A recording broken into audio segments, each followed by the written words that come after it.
Hi, my name's Catherine Matthews, and I'm the Director of Education at Old North Illuminated.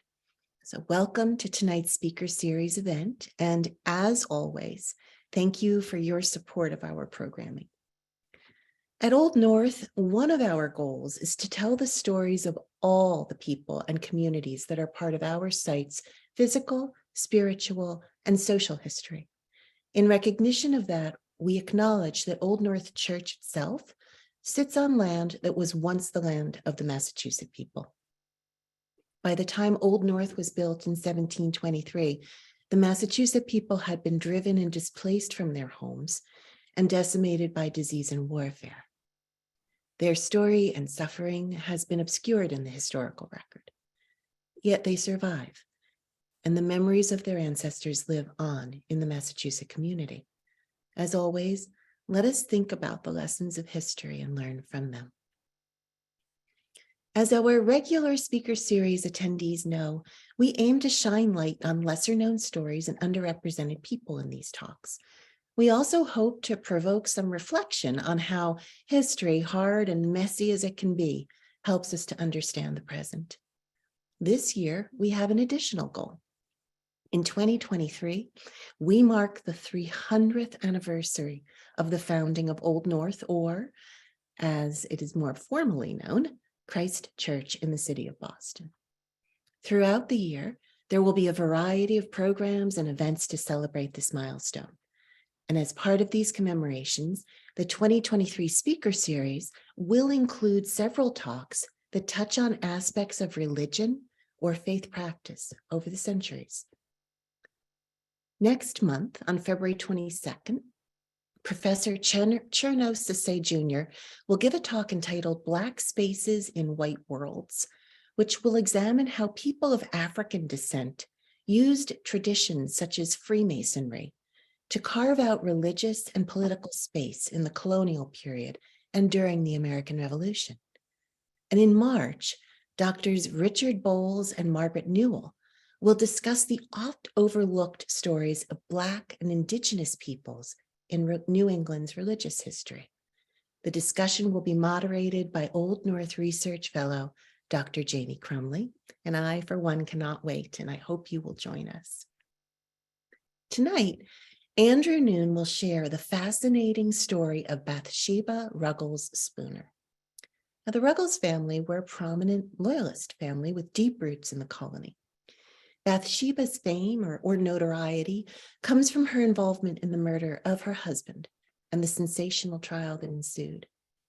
But as Andrew's research has shown, the judicial process treated Bathsheba Ruggles Spooner differently and far more harshly than others had been treated. And as always, when confronted with unequal treatment under the law, we find ourselves asking why. Andrew is an independent scholar based in Worcester, Mass, and the author of Bathsheba Spooner, A Revolutionary Murder Conspiracy. He is a docent with Preservation Worcester and a former member of the Worcester Historical Commission. After Andrew's talk, we will have time for questions, which you can feel free to put into the chat. And now it is my absolute pleasure to hand the microphone over to Andrew. Thanks, Catherine, for inviting me, and Old North Church. Thanks also to Emily for her tech help today. I'll begin by giving a synopsis, then I'll be followed by a few images, then I'll present the main body of my talk, and then open up for questions. Bathsheba Spooner was the next to last of 7 children born to Timothy Ruggles and Bathsheba born Newcomb. Mrs. Ruggles had birthed 8 children from her first marriage. Her mother's roots were firmly planted in one of Cape Cod's oldest families, her father's from Roxbury.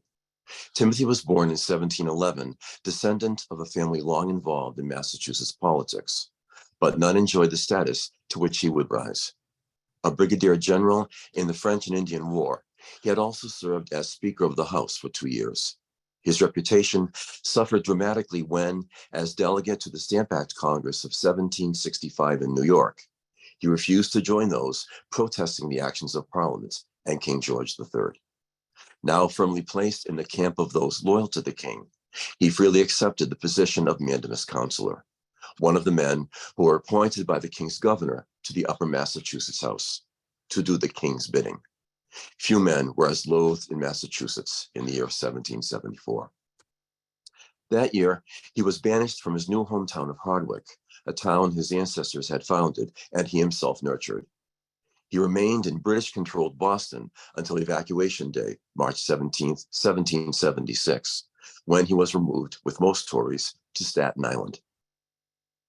In the meantime, daughter Bathsheba had married Joshua Spooner of Boston, a businessman / land speculator / lumber salesman. The couple settled in Brookfield, not far from nearby Hardwick.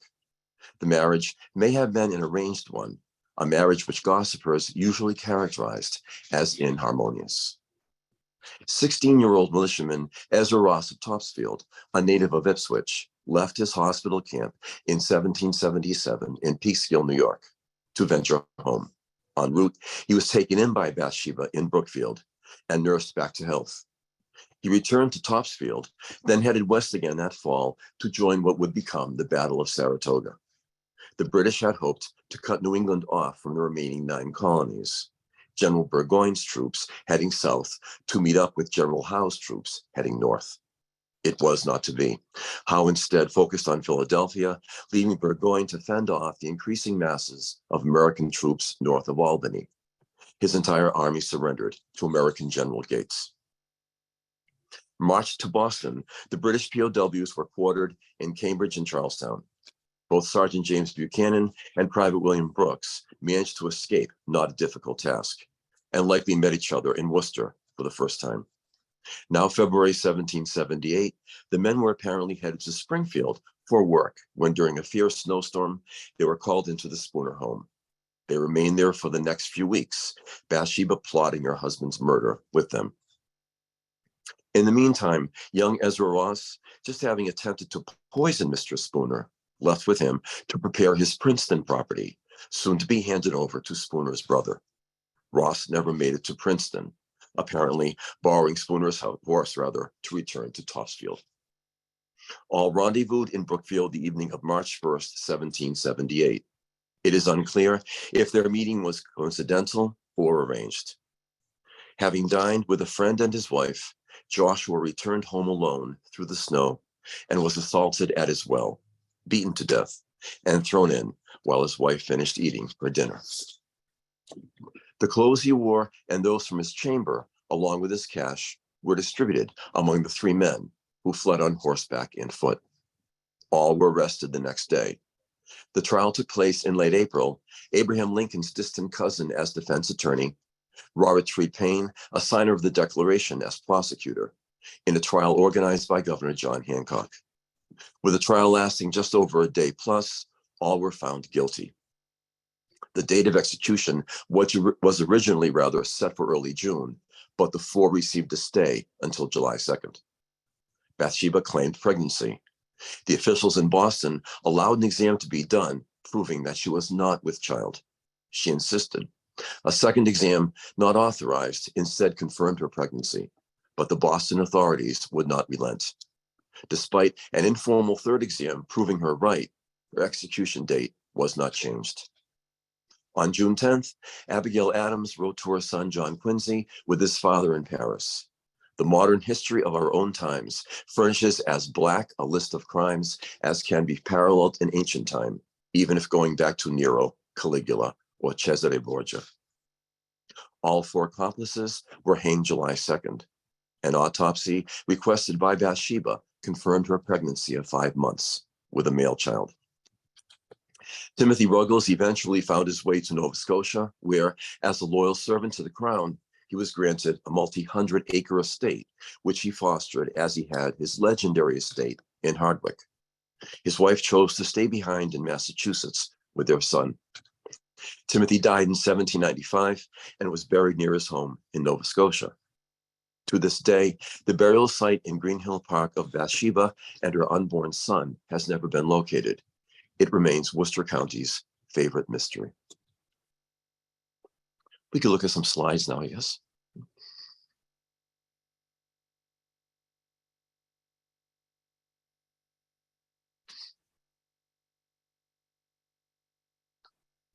This is Bathsheba's father, Timothy Ruggles. The original was in the Library of Congress. This is a copy of the original. This is the only image we have of him. A mid-19th century map of Staten Island. This was Tory Central for the northern colonies. This is Brookfield Center. The murder took place about a third of a mile to the left of the screen, to the left of the church there. If switch from a mid-19th century photograph where Ezra Ross, the teenage militiaman, was from. This is the John Trumbull's Battle of Saratoga. So you have General Burgoyne surrendering to General Gates, a fanciful rendition. And this was the battle, of course, where the three soldiers had been, were veterans of, rather, three co-murderers. This is East Princeton, where Timothy Ruggles had a 1,500-acre property given to him by the king. It eventually became a potash farm, which was not very successful. He gave 1/3 of the acreage to his son-in-law, the future murder victim, Joshua Spooner. En route to the property at one point, Ezra Ross was to poison was to poison Timothy Ruggles. Instead, he fled on horseback to Topsfield. Levi Lincoln, the defense attorney. Lincoln was born in Hingham, established his legal practice in Northampton, fought at the battles of Lexington and Concord, and eventually made his way to Worcester, where he became the premier attorney in Worcester. He later became Attorney General under Jefferson and briefly served as Secretary of State, I believe, just for a month. His son is also Levi Lincoln, which Lincoln Square and Lincoln Street in Worcester are named after. He was governor of Massachusetts. Robert Tree Payne, who was prosecutor. This is thanks to the Massachusetts Historical Society. He was also, of course, the signer of the Declaration. He was from Boston. John Hancock, who organized the trial, courtesy of Museum of Fine Arts. John Hancock owned a property at what is now Lincoln Square in Worcester. And he fled to his property along with Sam Adams 3 days following the battles of Lexington and Concord. He and Adams were on their way to the Continental Congress in Philadelphia. He owned a large portion of land in Worcester.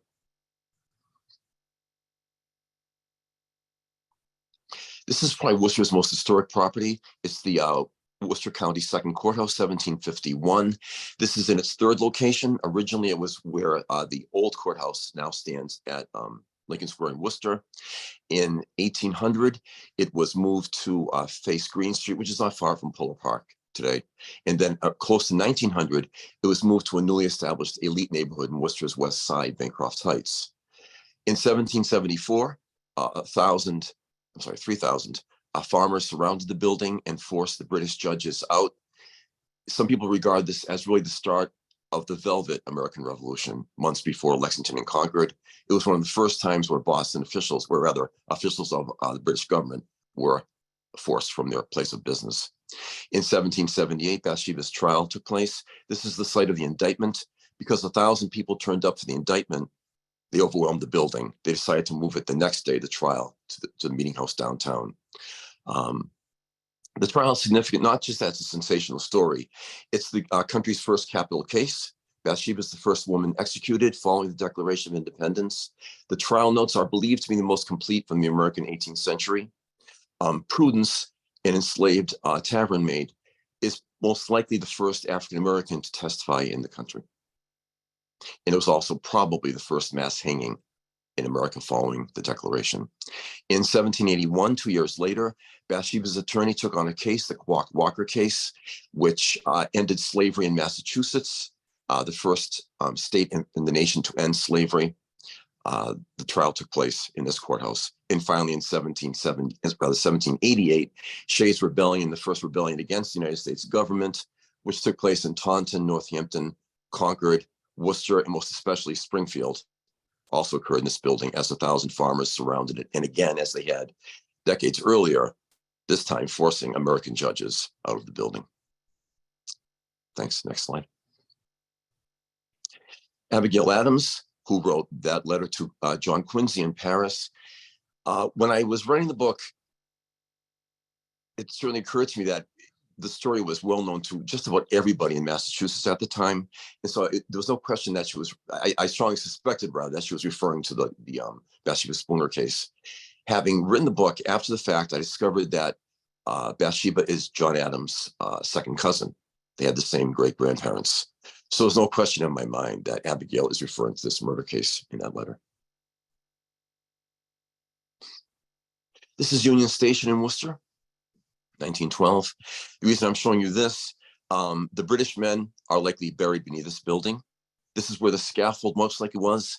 Worcester Common is about 1,000 feet to my right, which makes it even more likely a site of the gallows. Isaiah Thomas was the best known printer in the colonies, along with Ben Franklin. He's from Worcester. He mentioned that they marched a mile down the street. Now, this is not a mile from Lincoln Square, but again, their sense of time in 1778 in distance may have been a little different. He also met another suggestion that it occurred a third of a mile to my back left at where Worcester's post office is. But given the fact that he gave the extreme distance of 1 mile, I think this is likely where it took place. Bathsheba's body was taken down and buried about a half a mile to the left of this at her sister's estate in Green Hill Park. The strange case is that of Ezra Ross. He was from Topsfield. It was a 95-degree day. They were executed, believe it or not, during a wild thunderstorm. The 95-degree temperature, his body was taken to Topsfield in those conditions.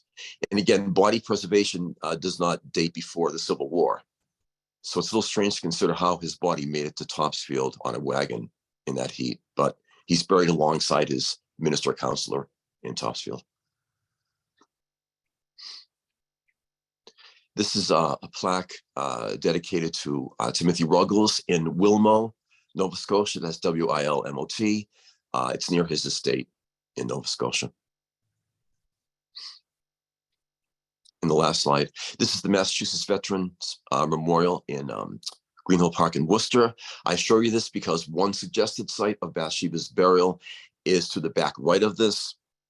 It's also been suggested that she was buried near her sister's estate, that she was buried under a silo a couple hundred feet behind the estate, that she's buried on a golf course, which is part of the park. Back then, there were probably 100 acres to the estate. Now there are 400. So it's added to over the centuries. We'll never know where she's buried. Not that it matters at this point, because after 50 years, both the casket and her bones would have disintegrated, of course. Those are all the slides. Let me address some of the possible reasons why Bathsheba was treated the way she was. One key factor which likely influenced the Boston authorities' treatment of Bathsheba was her family's Loyalist sympathies. She was the favorite child of Brigadier General Timothy Ruggles, whose family established themselves in Roxbury in the 1630s, a family boasting politicians for several generations. In 1735, following his graduation from Harvard, Ruggles set up his law practice in Rochester, Plymouth County, and represented that town in the general court. Moving to Cape Cod in 1739, he served as Sandwich's representative for 6 terms.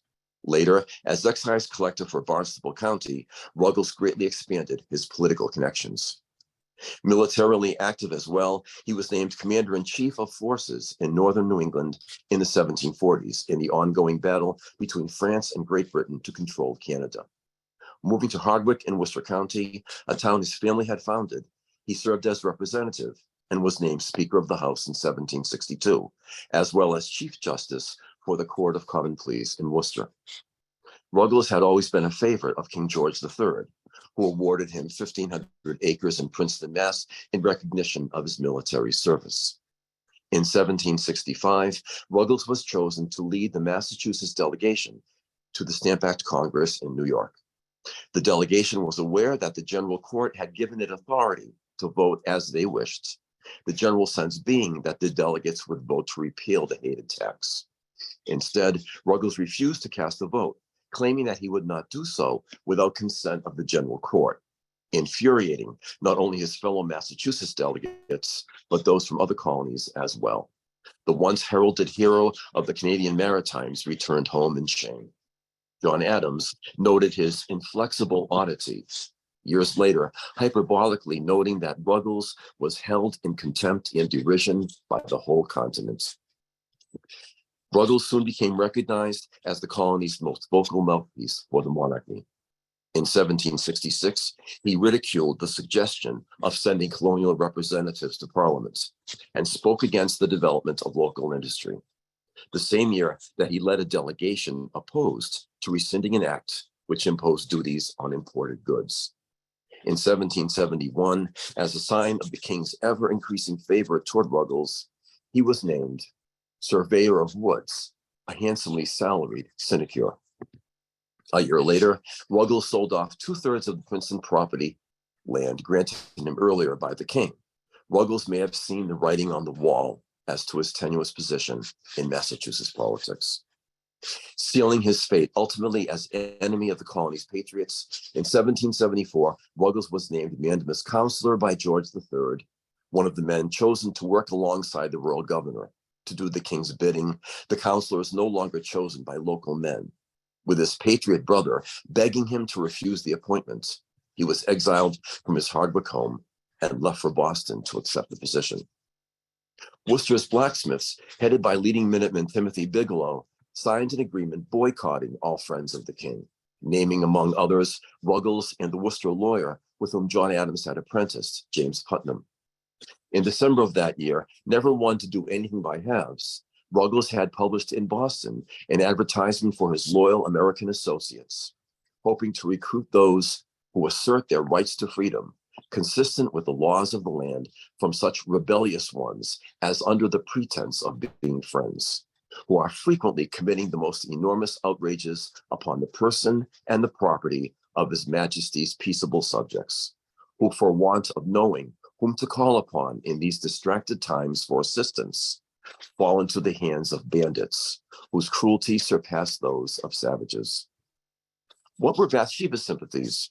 Although we have less evidence of her loyalist leanings than that of her father, a few supporting details strongly suggest her Tory partiality, influenced no doubt by strong-willed Timothy.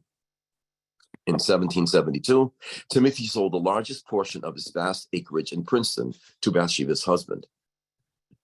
Could Bathsheba have been influential in husband Joshua's purchase of the land, aware that her father's days in Massachusetts were numbered, thanks entirely to patriot animosity?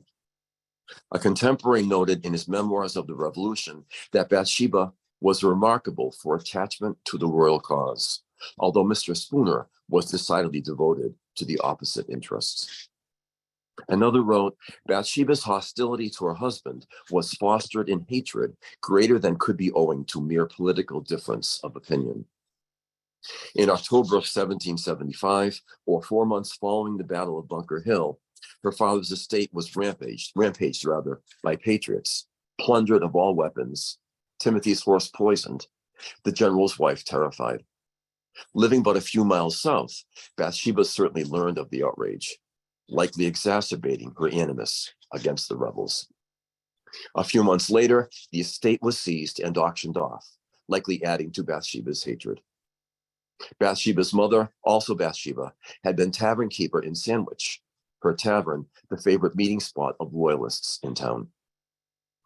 With the exception of her lover, Ezra, it would seem that Bathsheba only welcomed His Majesty's troops as boarders, beginning about 3 months prior to the murder, as she hired Scott Alexander Cummings as servants. In the published confession to the murder, Sergeant James Buchanan indicated that Bathsheba had a great regard for the army, that is, redcoats, as her father was in it and one of her brothers. When first inviting the future murderers into her home, she inquired if they had come down from the hill, meaning Prospect Hill in Charlestown. She knew the men were POWs from Saratoga, yet welcomed them warmly. And most mysteriously, she at one point gave her handkerchief, an unmistakable token of love, to a different, unidentified British soldier, possibly a sergeant who had stayed in her home. Having explored father and daughter's loyalist sympathies, did they compare to contrast with the average Worcester citizens? The village had a division like any colonial town, which included prominent families like the Paynes and Chandlers. But Worcester's patriots were viewed as some of New England's most fervent. Unlike the rebels in Boston and Salem, they were many miles inland from the prying eyes of British soldiers, generally free to vent their loathing upon their Tory neighbors. In August 1774, Mandamus Councillor Timothy Payne was threatened with tar and feathering. More gently, the judge was cajoled to disavow acts of parliament disfavored by the colonists. The mob of nearly 3,000, now reduced to a third of that, forcing Payne to walk through a gauntlet, his judicial wig knocked off in the process. A month later, in an action which some historians have characterized as the start of the Velvet Revolution, 7 months before Lexington and Concord, all the Crown-appointed judges were forced from the Worcester County Courthouse. Also in 1774, General Gage complained that in Worcester, they keep no terms, threatening resistance by arms, have been purchasing arms, preparing them, casting balls, and providing powder, and threatened to attack any troops who oppose them. Mr. Ruggles of the new council is afraid to keep his seat as judge of the inferior court, which sits in Worcester, and I apprehend that I shall be obliged to march a body of troops into that country. Months later, Gage dispatched 2 spies to Worcester, men dressed as farmers to map out the best routes to use in such a mission. Concord experienced the same, and being 20 miles closer to Boston and topographically less challenging, that town was chosen for an incursion, resulting in the fateful events of April 19th. How did Bathsheba offend contemporary norms of feminine comportment? In Good Wives, Image and Reality in the Lives of Women in Northern New England, Laura Thatcher Ulrich notes that submission to God and submission to one's husband were part of the same religious duty. As God told Eve, "Thy desire shall be to thy husband, and he shall rule over thee." In the mid-18th century, Blackstone's commentaries were considered the most up-to-date interpretations of British law. Writing, "By marriage, the husband and wife are one person in law. That is, the very being or legal existence of the woman is suspended during the marriage, or at least is incorporated and consolidated into that of the husband, under whose wing, protection, and cover she performs everything." Had she and Joshua married only a few decades earlier, Bathsheba would not have been referred to as Mrs. Bathsheba Spooner, nor even Mrs. Joshua Spooner, but rather as Joshua Spooner, his wife. A mother's death did not mean the dissolution of the family, but a father's death did. Bathsheba's contemporaries would have been both befuddled and horrified to consider Bathsheba actively planning the family's destruction, their 3 children soon bereft of both parents. While such a crime today might leave us speechless, for New Englanders in the 18th century, it could barely enter their imagination. Ulrich quotes from the book of Proverbs, which lists the qualifications of the ideal wife. She should be a skilled manufacturer. She seeketh wool and flax, and worketh willingly with her hands. Spinning and weaving were, of course, central to the lives of women of the Revolutionary era. Still, it is difficult to picture Mrs. Spooner with a distaff in hand. It is evident that she had too many other preoccupations. The ideal mate was required to be an agriculturalist. With the fruit of her hands, she planteth a vineyard. Certainly, Bathsheba could not have relied on the older Sarah Stratton, her maid, to do all of the necessary gardening. I'm reminded of Abigail Adams' letter to John, when facing a labor shortage, she pictured herself making a poor figure digging potatoes. If the ever resourceful, ever upstanding Mrs. Adams found such a role doubtful, it's safe to say, I think, that Bathsheba would have found it impossible. She is like the merchant's ships. She bringeth foods from afar. Aside from purchasing cloth for her own clothing and poison to use on her husband, there is no evidence of Mrs. Spooner busying herself with market day. The phrase deputy husband was a favorite one used to describe the woman's role as husband's right-hand helper, a role Bathsheba may have performed if they in fact operated a tavern during the early phase of their marriage, as I suggest in the book. Her mother, in fact, ran the family tavern in Sandwich. The ideal mate was also expected to play the part of friendly neighbor. Unannounced visits to her home were an everyday occurrence. It stretches the imagination to picture Bathsheba welcoming any women into her home, least of all during those early weeks of 1778 when British POWs and her American teenage lover were regularly popping in and out of her Brookfield home. We know of at least 10 men who shared her space during that time. And aside from her maid, no other woman. Strange that her sister Martha is never mentioned as having dropped by. She lived nearby, a half mile away. Nevertheless, despite her reputation among neighbors and her position among the town's elite, 18th century villagers relied in no small way upon each other. As Ulrich puts it, eminence did not mean independence. As I note in my book, the ladies in Copley's portraits had far more to do than sit for a likeness. Gentility and industry, as Ulrich writes, were quite compatible. Bathsheba had other roles she was expected to fulfill.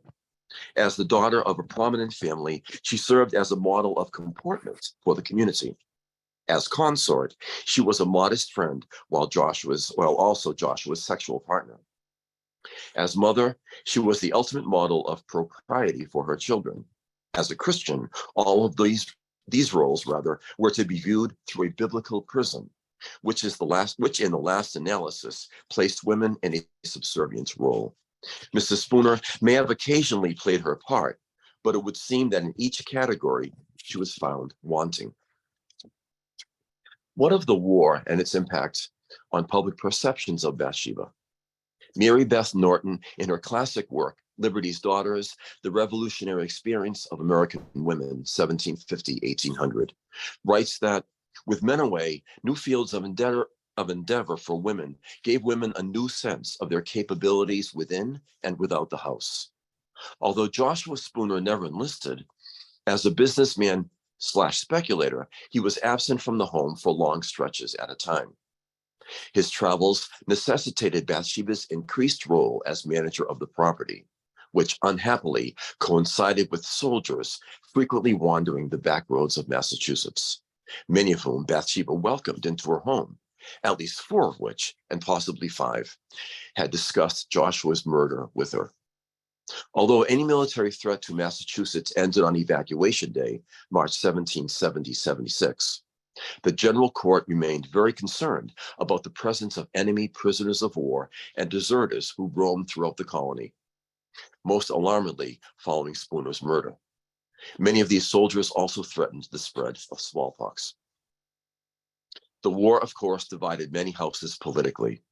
Joshua's attachment to the Patriot cause may have prevented his home from being searched, or worse, by the rebels, despite Bathsheba's loyalist stance.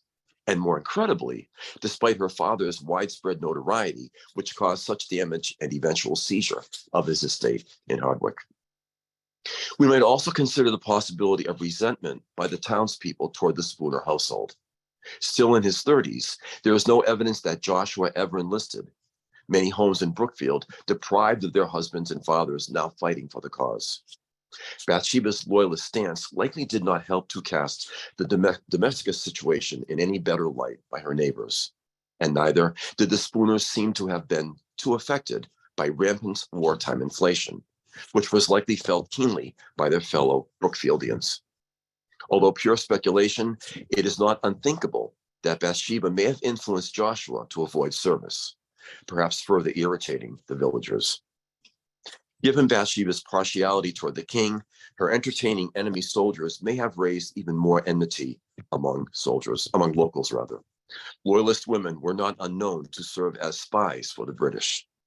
At the same time that Bathsheba laid out her final designs for murdering her husband, Margaret Hutchinson of Philadelphia was employed by Sir William Howe to carry letters to and from British spies among the rebel forces, as did Charleston shopkeeper Elizabeth Thompson. Although I found no evidence that Bathsheba was involved in espionage, the combined circumstances, renowned loyalist father, comfortably ensconced among the British in Staten Island, at least 3 British POWs sharing her quarters, and American ex-militiamen sharing her bed, all three fighting in the key battle of Saratoga, and her own sympathies. These circumstances might have led her neighbors to imagine that something nefarious was afoot. Norton writes that the disruptions of the Revolutionary years affected all Americans to a greater or lesser degree. The cumulative result was the partial breakdown and reinterpretation of the gender roles that had hitherto remained unexamined. Being off and away, Joshua would have hitherto remained, being off and away, Joshua would have expected Bathsheba to take over whatever role he may have held in the household. Was his male pride offended upon his occasional visits home to find his wife entertaining enemy soldiers who now seemed to play the role of lords of manor? British soldiers, it may go without saying, were a cause for scorn for patriot women as well, struggling to maintain their wartime households. Despite the potential pitfalls, writes Norton, a woman could make a comfortable living from taking in lodgers. It would appear that Bathsheba eagerly pursued this revenue stream, a means to maintain the household while Joshua was away, a means which eventually led to the very mechanism whereby her often absent husband would be permanently removed from the situation. To conclude, in considering Mrs. Spooner's character, her associations, her political preferences, her husband's politics, her father's notoriety, and the tensions evident in general at the Revolution's midpoint, any number of prejudices and resentments may have toxically aligned themselves, resulting in her final, cruel, and unusual punishment. Well, thank you, Andrew. Sure. So I have so many questions. Sure. First, ordinarily, if her pregnancy had been confirmed, Bathsheba's ultimate, the capital punishment would have been deferred until the child was born? Typically, yes. And had that been customary in Massachusetts? So this was a real deviation, I guess is what I'm getting. I didn't research any cases in Massachusetts. I know in British history is very common. Okay. Did Bathsheba have anything to say for herself in the trial, or was she never called to give some sort of testimony? No, none of the defendants testified. Wow. Yeah, which was not atypical of the time. A trial in the 18th century was let's get the information out as we have heard it from others. We don't need to hear from you. Okay. Yep. And how long was her relationship with Ezra? I mean, was it suspected that the child was not her husband's? So he first came upon her in early 1777, made his way back to Tossfield, and came back through onwards to the Battle of Saratoga. So prior to the murder, he knew her for a year. They were intimate following Saratoga. So they were intimate for 6 months or so. I'm sorry, 3 months, 3-month period. So it would appear that there were many, many reasons why people would have looked askance at her. She was an outsider politically. She was an outsider in terms of her behavior, prior even to conspiring to murder her husband. She was living quite flagrantly in transgression of social norms. And then, of course, then the ultimate crime of murdering the head of the household, or of enticing others to do so for her. It sounds almost as though she was never going to be looked at as someone who, I don't know, fit in, is part of it, but also as someone who even made an effort to fit in. Exactly. And how much animus was there against her father still? Mm-hmm. She's the favorite child of, along with Hutchinson, most infamous Tory in Massachusetts. And her sister remained in the same town even after her execution? Yeah. Huh. Okay. There are a lot of Ruggles. She was one of 17. A lot of Ruggles and Spooners in the area. Oh, okay. Well, I still think that took some courage Sure. on part, didn't it? So I have been taking up all of the question time, but I would welcome anyone else who has questions to please pop them in the chat. How did you become interested? How did you come across this? And then how did you become interested in pursuing the story of Bathsheba Spooner? So it's always been a back burner story in Worcester. It never has gone much beyond Worcester County. A few revolutionary scholars know of it elsewhere. In the mid-90s, we moved to Green Hill Park, where she is buried. And a friend came by for dinner a few weeks later and said, I remember Bathsheba's buried across the street. I said, that's right. And no book had been done at that point. Deborah Navis's book, while I was researching, came out in 99. Her book was more of a straight academic approach, definitely certainly an important contribution. I wanted to write it more like a novel, still nonfiction, but with more of a novel approach. So it's a fascinating story, and the more I get into it, the more I enjoy digging. Why do you think, I mean, we have a question. It sounds as though this was infamous. I mean, everybody's talking about it. She's notorious. I mean, it just seems to have kind of vanished in the record. Why do you think it didn't remain well known? Yeah, it's funny. It's strange. As soon as her autopsy is done and she's buried, it seems to fall off the screen. No one talks about it. There was a execution sermon done. I shouldn't call it execution sermon, a memorial sermon done a few days later by a famous minister in Westboro, Ebenezer Parkman. But after him, yeah, it kind of disappears until a Boston attorney took up the case in the mid-19th century and wrote a 20-page essay on it. Then it kind of disappears again. A few ancestors talk about it, and nothing really until Deborah Navis's book. In 1940, a Pulitzer Prize winning author from Worcester, Esther Forbes, she wrote Paul Revere and the World He Lived In. She wrote a novel based on the story. But no, nonfiction. There's nothing of any sizable amount between 1848 and 1999. So entering the world of speculation, do you think the town, when it was discovered that the one thing she wasn't lying about was that she was pregnant. Do you think there was shame? Do you think the story disappeared in part because? Yeah, I think both the Worcester officials and the Boston authorities shared the embarrassment, and no one wanted to talk about it. Yeah. It's also, like you said, midpoint of the revolution. Most men under the age of 40 are gone. Inflation's running rampant. Women are extremely stressed running households. I think they just wanted to brush this under the rug. You had your opportunity. We're done addressing this. Let's get this on. Get over with. Well, and also they had violated what had been the norm. Sure. By treating this woman in this way, regardless of her guilt, they her child was punished. And this may be a bit far out, but whose heir would he have been? So both parents are dead. His father's about to be executed. It was most likely Ezra Ross. Who would have wanted to adopt him? Would they want him to have carried that stain for 80 years? I mean, that seems really, it's very speculative. Would he have inherited anything? It's very strange how they would have viewed him. Or other children? Sorry. Yes, there were 4 children. 1 died in following childbirth. 3 survived. 1 apparently became a Boston businessman. 1 legendarily died in a shipwreck off of England. And the only daughter who touched the corpse at the inquest, according to 19th century sources, claim that she died hopelessly insane, whatever that means by 19th century standards. So you have a question. It was my understanding that Bathsheba was the last woman executed in Massachusetts because she was pregnant at her death.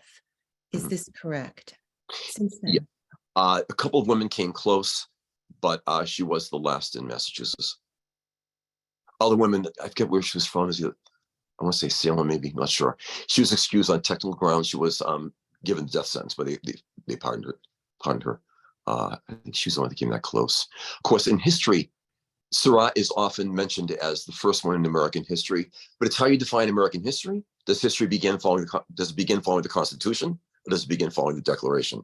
So Bathsheba would be the first following the Declaration. So who did testify So you've said that none of the defendants testified. So who made this case against her? Brookfield neighbors, uh, Worcester observers. That's really about it. So she was, the facts were that her husband died and Mhm. that she had this lover, that Mhm. she had been consorting with the enemy of we could say. Mhm. Um, and that was, so her reputation was put on trial. Right. Sarah Stratton, the maid, and Alexander Cummings, the servant, both testified as to the circumstances that evening and the goings on. Also, there was a posse set up the next morning following Joshua's murder. They found his body in the well. They found blood evidence. So there was a lot of hard evidence actually to convict her. A question here. Was the punishment for murder or accessory to murder normally hanging? That is, did it take a special animus against Bathsheba Spooner to drive her hanging, or would she have been hanged anyway once her baby was born? Right. In 18th century law, any abettors to murder would be hanged. But ordinarily her sentence would have been carried out Correct. once the child was Yep. born. Yeah. Right. Okay. So I can see how this became a fascination for you. How long was your process of writing this? And, and do you have other projects that are equally fascinating to you? Sure. So researching, organizing, writing, and marketing, probably I think about 900 hours. So I'd say over nine years. It seemed like an hour a day. It seemed I probably did. My next book is the Quock Walker case. I mentioned this briefly. Bathsheba's attorney took on a case in Barry, Mass. He was an enslaved man. Following the adoption of the Massachusetts Constitution, which claimed all men are free and equal, he escaped from his owner, went to be a free man working for a neighbor's estate. These neighbors never got along. His former owner attacked him at his new home, beat him severely, dragged him back to his property, locked him in a barn for a couple of hours. Somehow he escaped, contacted his new boss. The boss contacted Bathsheba's attorney, Levi Lincoln, and he decided to make it a test case ending slavery in Massachusetts, which was, as I mentioned, the first state. That's my next book. Wow. Another question. I'm struck that Bathsheba, a notoriously staunch loyalist, had an American soldier, presumably a patriot, as her lover. What do you make of that? Was it opportunism? Was it love? Could we ever know? We'll never know. He was described by contemporaries as a handsome teenager. We will never know. It almost sounds a little sinister almost. Why is she, having relations with both British and American men? Was she planning something? Was she involved in something else? We'll never know. It's interesting that all three men fought in Saratoga. As I mentioned, some of the conspiratorialists would love to hear, was there some connection? Was she passing notes? But that sounds very speculative. But you're right. I mean, it is an interesting, Yeah. combination of factors. Yeah. Okay. Well, anyone else with a last opportunity to put some questions into the box? I think that what's fascinating about this is the obvious inequality of how she was treated compared to, other women in similar situations. And it does make you wonder, what compelled them to treat her in such a way? What would have been the harm in deferring this execution for 4 more months? Such a degree of cruelty and a desire to end this is remarkable. A desire to silence something is what it sounds like in a lot of ways. So we have someone saying, thank you from London in the UK. Great. This was very interesting. An international listener.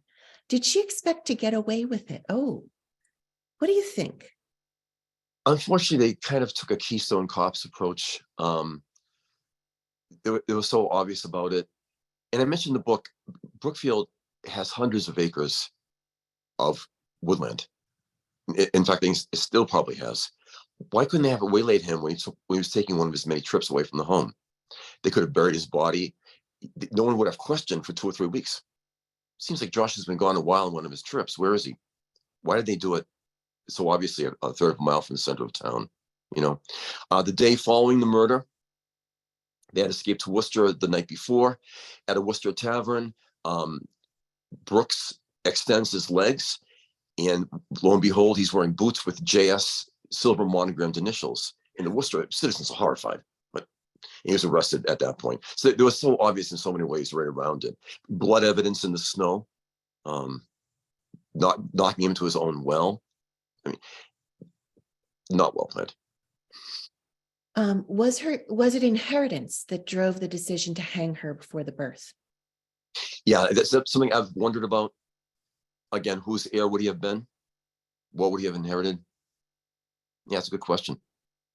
Yeah. We'll never know. Yeah. What percentage of murders were solved at this time? Did many people get away with it?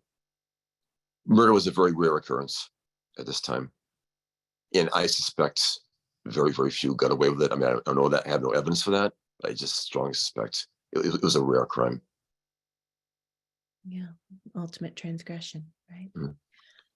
Well, I want to thank everyone for being with us tonight. I want to especially thank you, Andrew, for researching this story, for being, for such a thought-provoking look at why this ended up the way it did. And yes, we have more questions than we'll ever have answers. But once again, it is a story that hasn't been told, and I appreciate your being here to do that. Oh, thank you. Thank you all again for being with us. We have some comments from personal experience. I can say that the only smart criminals have TV shows. I don't see anything unusual about their method of crime. Well, so thank you once again, everybody. And I do hope that we'll see you next month when Cherno Sase talks to us about, Black spaces in white worlds. So have a good evening and take care now.